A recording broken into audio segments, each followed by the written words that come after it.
For once, we have to do what is right for the working families in Indiana and make sure that the bill that comes out of this is an investment in our future, in our infrastructure, and in our families.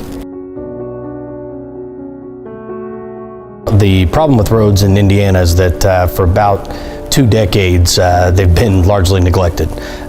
We haven't made a significant investment in roads since the major moves, and that was supposed to be a project that lasted and made an investment that would reap dividends for the state for generations, and as we've seen, it really only lasted for a couple of years, and now we are in a position where we are $1.2 billion, and that's a conservative estimate, short of just being able to maintain the infrastructure that we have year to year.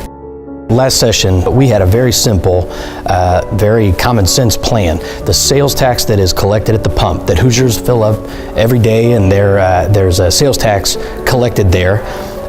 Most people assume that money goes to fund their roads already. Well, the fact is that it does not.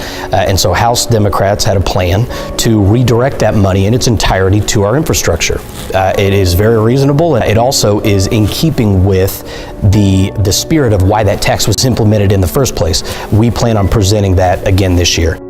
We think that a pause on the corporate tax decreases that are set to be phased in over the next couple of years would provide, I think, an estimated $600 million a year if it were done across all those really, really wealthy tax cuts that are set to be phased in.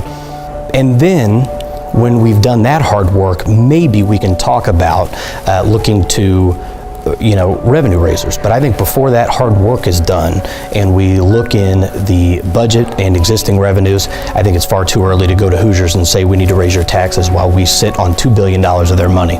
Former House Ways and Means Chair Jeff Espich once said that the state is not a bank and it should not be in the business of holding on to the people's money. The state should take in what it spends and spend what it takes in.